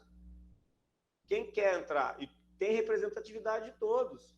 todas as localidades. E tem os titulares, tem os suplentes, todos têm direito a voto, aí a voz. O que acontece é que necessita que as pessoas participem das ações do comitê e descubram mais do que o que acontece no comitê de bacias. E aí as nossas ações vão ficar mais eficazes. E uma coisa que eu digo para vocês, não é fácil você participar de um comitê de bacias se você quiser ser efetivo. Está aí o nosso presidente para dizer, né, o presidente do comitê de bacias do Espírito Santo. Eu, por exemplo, às vezes eu tenho 3 reuniões por semana do comitê. E como faz parte da diretoria, até de grupo de trabalho, às vezes eu tenho que participar para entender o que está acontecendo naquele grupo de trabalho, para que na plenária da diretoria saiba discutir o que está acontecendo. Então, muitas das coisas, o dia a dia nosso de trabalho, ele vai interferir nas ações que a gente tem dentro do comitê. Imagina um secretário de Meio Ambiente e Agricultura de um município participar de 3 reuniões semanais de um comitê de bacias. Como é que fica a cabeça girada, além das ações que a gente tem que realizar dentro do município, né? E o que compete também à nossa vida familiar, que às vezes, olha, eu estou admirado, 73 pessoas assistindo, quase 10 horas da noite, uma live importantíssima, isso é uma satisfação imensa para a gente, que está aqui discutindo essas ações do que é o comitê de bacias. Cara, isso é ótimo, e espero que as pessoas divulguem o que acontece. E vão lá, dão uma lidinha. Eu deixar para vocês no final da conversa, mas já vou deixar de uma vez. Né? Quem quiser conhecer a página do Comitê de Bacias, né? É só entrar lá, cbh-paraíba.org.br, para conhecer a parte, né, do Rio de Janeiro que compete ao Comitê de Bacias, uma vez que a maioria que está aqui presente é do estado do Rio de Janeiro. Né? Beleza, aí fica minha fala. Beleza, pessoal, seguindo, e antes de seguir, né, só ressaltar a fala do Júnior muito interessante sobre essa questão do poder público como motor, isso tem que ser bem enfatizado, e do Wagner falando da importância dessa comunicação social também, de divulgar as ações e ter uma comunicação que, de fato, ela seja motivada para fazer a conexão, fazer a ligação. Então, projetos importantes, como, por exemplo, o projeto da Mirim aqui, da nossa escola do reflorestamento, diversas coisas precisam ser postadas, cativadas, a Expedição Biguá também aí, no sentido de mostrar, de revelar, através do audiovisual, coisas que às vezes ficam desconhecidas das pessoas e provocar esse envolvimento. Seguindo as perguntas do chat, e aí, galera, a gente vai mais 14 minutos, até 9h30, vamos tentar aqui ver as perguntas. Samuel, sabemos que as florestas produzem água. Onde está sendo produzida essa água na nossa bacia do Itabapoana? Aí, gente, eu vou pedir, como nós temos... A galera está muito participativa, isso é excelente, é a razão de ser do evento, mas o tempo, né, tá... Eu vou pedir a vocês que, em vez dos 3 responderem, né, cada um pegar aí, né, uma pergunta para a gente conseguir contemplar todos aqui e não deixar ninguém de fora, pode ser? Aí vocês, entre vocês, acordem quem pode responder cada pergunta. Posso responder essa, já que isso está no parque aqui e a maior parte está pelo lado de cá, Sorodônio? Você quer falar da parte do Espírito Santo? Fica à vontade, eu prefiro acompanhar o professor Rafael para a gente responder, não responder, né, mas interagir o máximo possível com as pessoas. Então, já respondendo aí, então, hoje o Itabapoana nasce no Parque Nacional do Caparaó, né? As nascentes de toda a bacia, elas estão no Parque Nacional do Caparaó. Tem uma parte que é mineira e tem uma parte que é capixaba. Então, você tem uma vertente que nasce dentro do parque, que corre pelo lado do Espírito Santo, e essas nascentes estão no município de Dores, e um pouco mais em cima, aí, eu não sei, Iuna, já está em Iuna ali, o Sorodônio, é Iuna, né? A outra nascente do Veado, lá em cima. Divino de São Lourenço. Então, me perdoe, Divino de São Lourenço. E aqui, do lado mineiro, em Alto Caparaó. Então, mas o importante é enfatizar que nasce dentro de um grande parque nacional, que é o Parque Nacional do Caparaó. Professor Rafael, eu posso só complementar, assim, eu não vou discordar do Wagner, mas talvez se a pergunta dele foi onde está sendo produzido água, não há nenhuma iniciativa de forma eficiente o suficiente para trazer de volta aquilo que a gente tem de necessidade de produção de água. A gente tem um projeto no Espírito Santo chamado Reflorestar, que cumpre um papel, assim, para não dizer não estou fazendo nada, certo? Mas produzir água hoje, nós não estamos produzindo, nós estamos só usando água. Só usando. Me perdoe, eu entendi quando ele quis perguntar onde é que nasce. Você está sendo perfeito, realmente, senhor. Hoje nós não temos nenhuma iniciativa sobre produção, infelizmente. Deixa eu só completar, então. Na parte que rege o Rio de Janeiro, se a gente falar em produção de águas, nos últimos anos, o programa Rio Rural, com o programa de bacias hidrográficas, eu no número agora não vou ter, no município de Bom Jesus, mas foram feitas várias proteções de nascente, proteções de área de recarga, recuperações de área de topo de morro, foram feitas várias realizações voltadas ao meio ambiente, né? Projetos ambientais, que aí a gente pode falar, isso é produção de água, tá? Se a gente caracterizar que quando eu começo a recuperar essas áreas, através de programas, é produção de água. Hoje, o Comitê do Baixo Paraíba, e aí através da CEIVAP, é onde eu falei lá no início, hoje Itabapuana não é reconhecido pela CEIVAP, ok? Tem o programa Mananciais, que é um programa bem parecido com o Rio Rural, né? Só que pegam pequenas bacias hidrográficas para que façam trabalhos de proteções voltadas para as nascentes. São produtores de água. Mas não impede que nós trabalhemos o programa Mananciais de forma com outros recursos que não sejam do CEIVAP.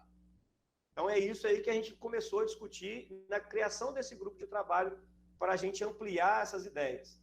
Aí vou colocar mais uma vez, aí não é politicagem nem nada, mas já existe um trabalho, tá, do Estado do Rio de Janeiro, lá da Emater, para ampliar o programa Rio Rural de uma outra maneira, com um aporte de recursos mais rápido, voltado mais ambientalmente para proteções de nascente, que foi um trabalho que foi conhecido mundialmente pelo Rio Rural e tal, e aí para a produção de água que a gente fala, quando a gente protege, a gente está produzindo água. Então, quanto mais a gente tiver proteção, mais área de recarga, entre outras, aí a gente está sim produzindo. Apesar de que muitas das proteções, elas não foram efetivamente feitas da maneira adequada, ok? Rafael, só me corrigindo, então, eu entendi a fala do Maurício e do Hélito, eu vou falar bem rápido. Existem projetos em Minas que fazem essa preservação. Não vou ficar citando aqui, mas a gente tem esses projetos, inclusive teve uma escola aqui da nossa região que, num projeto de sustentabilidade do governo nacional, ganhou né, aliás, na verdade, é um concurso de nível internacional, e a escola daqui ganhou o direito de participar em Estocolmo. Mas por que eu estou falando isso? Porque, na minha concepção, e aí, Maurício, me perdoe por discordar de você, eu não acho que isso é produção. Eu acho que isso é obrigação. Isso é lei. Né? Eu não estou discordando que isso é necessário, tá, Maurício? Eu acho sensacional, porque a gente tem que fazer isso. A gente tem que preservar topo de morro, a gente tem que preservar... Só que isso é lei. Isso é lei. Isso está na lei. É obrigatório. Isso não é escolha. O que eu lamento hoje é porque a gente acaba tratando isso como se a gente estivesse fazendo algo sensacional. E eu sei que a gente acaba fazendo isso com muito prazer. Maurício, novamente, não estou fazendo crítica ao trabalho. Estou levantando a questão legal do processo. Porque como isso é obrigatório, já deveria ser padrão. E infelizmente não é. E aí, produção de água, para mim, é quando a gente faz acima daquilo que é obrigatório por lei. E hoje, infelizmente, eu não vejo em nenhum dos estados nada que seja realmente feito além do que aquilo que é obrigatório por lei. E nem nas instituições privadas, que se dizem sustentáveis, como, por exemplo, a Copasa, que bate no peito para falar que faz ação. Ela faz o que é obrigada por lei a fazer. Recuperar realmente é muito mais do que isso. Produzir água é muito mais do que isso. Pessoal, a pergunta do Everaldo Vieira. Pergunta aos palestrantes, né? Sabemos que ainda não temos o saneamento básico urbano consolidado em nosso país. Que políticas públicas poderiam ser aplicadas para o saneamento rural?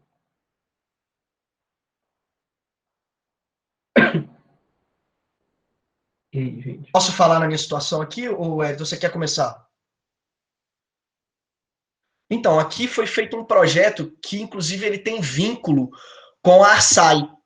A Arsai é uma instituição mineira e que ela recolhe tributação das agências de água, né, Copasa, de todas as que contribuem com a água, ela recolhe esse dinheiro e coloca num fundo. O município que se cadastra nesse fundo de forma eficiente, quais são os requisitos? Tem que ter conselho de meio ambiente ativo, tem que ter programa, tem que ter código ambiental, tem que ter fundo municipal de meio ambiente. Ele tem direito a ter acesso a esse fundo. Esse fundo é muito pequeno. Para vocês terem uma ideia, Espera Feliz recebe hoje, por ano, 15 mil. Então, 15 mil não dá para fazer quase nada. Mas o que a gente tem feito com esse valor que nos é cabido? A gente está escolhendo instituições públicas, por exemplo, uma escola na zona rural, e tornando essa escola sustentável. Então, a gente implanta na escola fossa ecológica, cisterna para captação de água de chuva,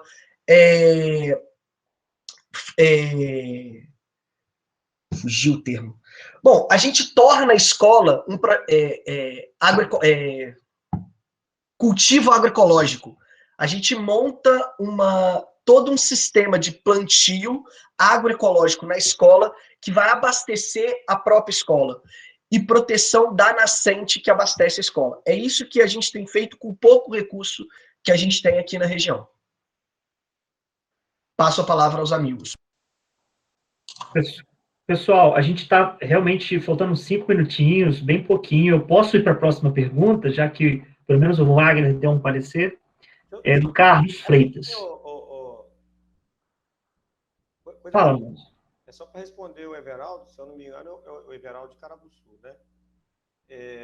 Algumas coisas, através do Estado, né?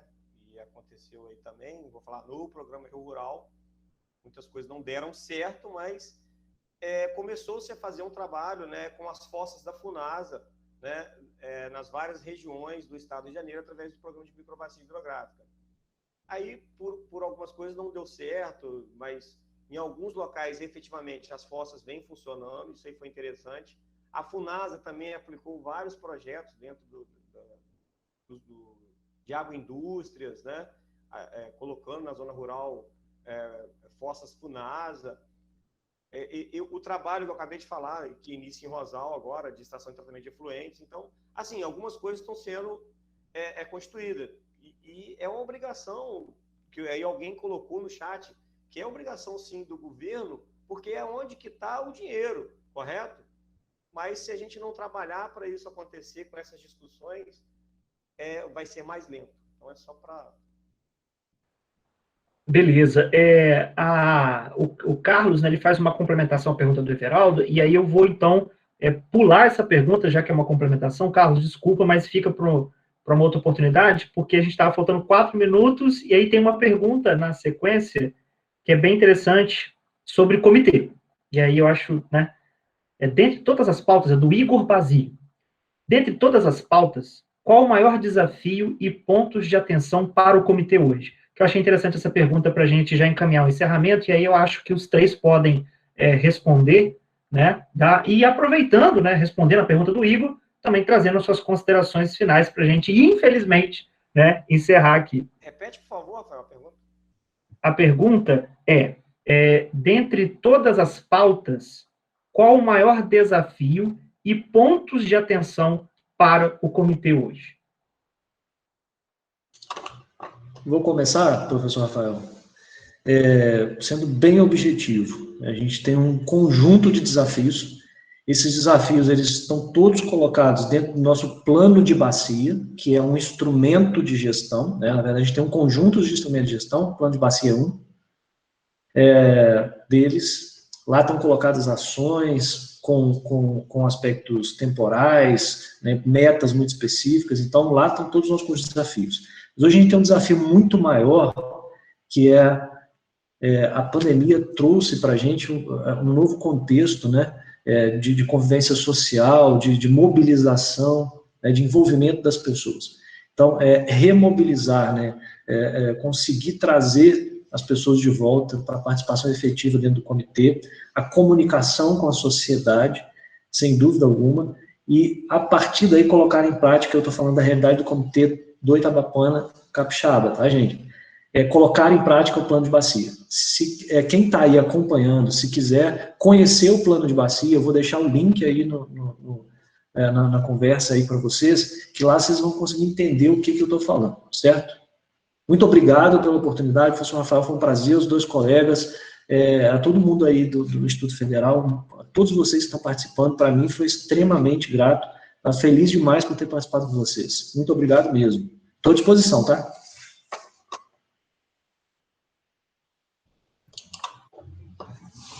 Vou falar bem rápido também. Eu acho que o maior desafio hoje de um comitê de bacias... O Sorodoni, eu acho que o seu áudio está aberto.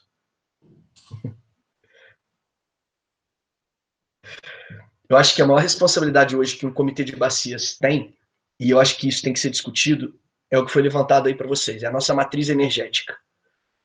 Eu acho que você tem que mobilizar e a gente tem que repensar a nossa matriz energética hoje no Brasil, né? Por tudo que a gente vivencia, tem e ainda vai vivenciar.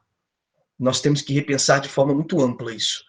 Então, acho que o maior desafio hoje é mostrar a todos os danos, os impactos de uma matriz energética baseada no recurso hídrico e nas alternativas que a gente pode proporcionar e que a gente pode ter sem gerar mais impacto no nosso recurso.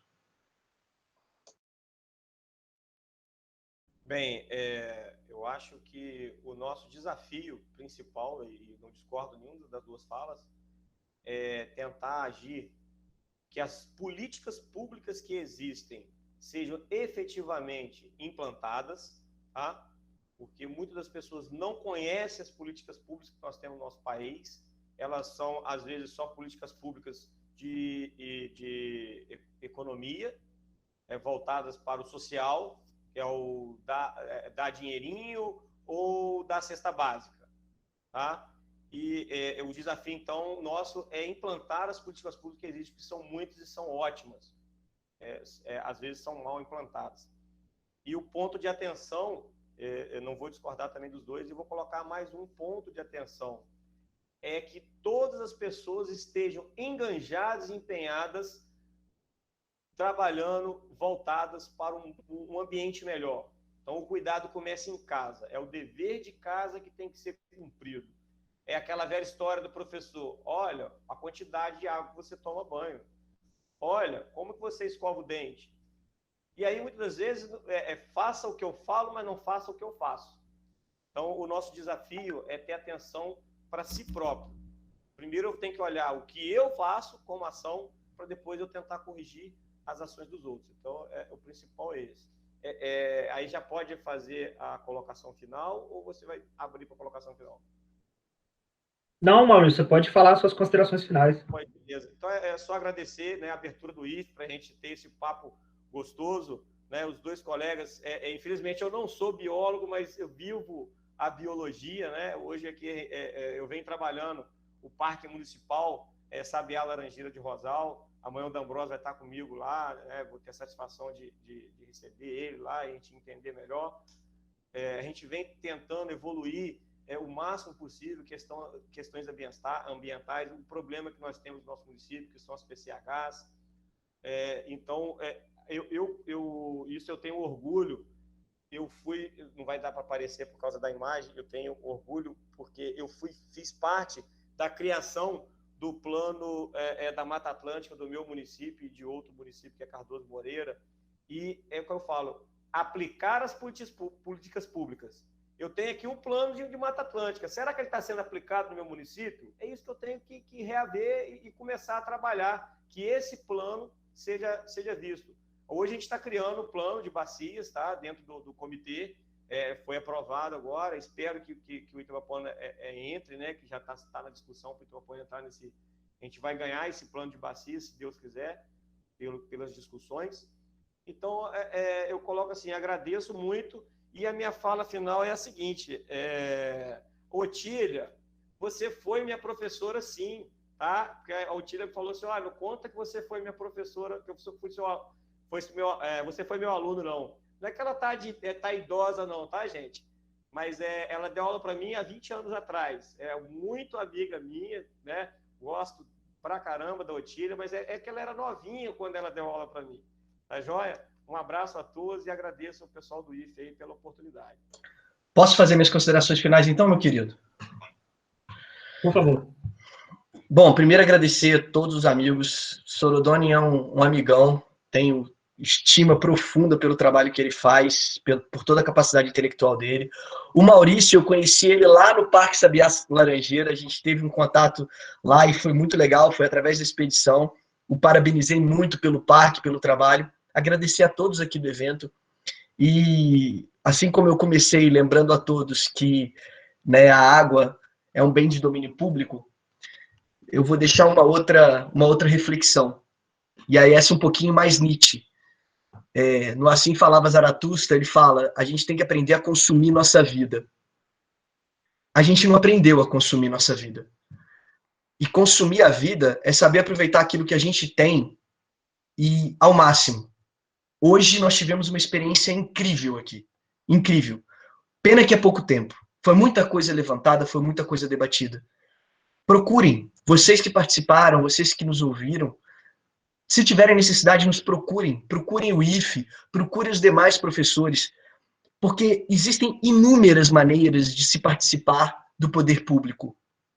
Você não precisa ser um secretário, você não precisa fazer parte de um comitê para participar da administração pública. E a gente tem que aprender a fazer mais isso. A gente acaba entregando o direito do voto na mão do poder público. E a gente tem que tomar posse desse voto e se sentir parte de um processo, porque senão a gente vai continuar resmungando, reclamando e fazendo pouco. Um obrigado gigantesco a todos que estiveram aqui. Bacana, pessoal. Eu me sinto honrado de poder fazer parte, né, desse momento. Agradecer vocês demais por tudo que vocês compartilharam, não só com o conhecimento e experiência de vocês, mas com a humanidade de vocês também. Então, assim, eu acho que o tempero, né, e quando a gente recebeu o convite para mediar, eu falei, vamos trazer o nosso tempero para o evento. Eu acho que envolve muito essa questão da sensibilização e todos que aqui estão, né, até agora, e que participaram também, estão de parabéns, porque justamente a ideia era dialogar, e eu acredito que isso aconteceu, inclusive entre as pessoas que estão lá no chat conversando e trocando figurinhas ali também. Os três, né, eu acho que já deixaram seus contatos ali no chat, mas de qualquer maneira, quem se interessar pode me procurar os professores que nós vamos encaminhar, e a professora Ana já enfatizou, né, fazer um merchan aqui da segunda etapa do ciclo, né, no dia 30, Expedição Biguá e a visibilidade das belezas e impactos do Rio Itabapoana. Então, creio que vai ser muito interessante, muito bacana que nem esse, nós estaremos todos aqui, e com novos convidados, né? Agradecer demais, né, vocês por terem tornado esse momento aqui único, singular, e também me despedir de todos aí, galera. Foi um prazer muito grande, obrigado. E a gente está à disposição, né, de todos aí, para a gente servir, para a gente continuar essa comunicação, como eu tinha falado na reunião que a gente fez, né, Ayrton e Wagner. É um trabalho que a gente precisa, a gente já está aqui desenhando outras ações, a partir daqui precisa ser feito praticamente um ano inteiro. Nós temos muita demanda. Como eu falei para vocês, 2 horas seriam muito pouco a partir do que a gente precisa falar, precisa ouvir e falar. Beleza, gente? Obrigado do coração, tenham uma boa noite, se cuidem aí e até a próxima.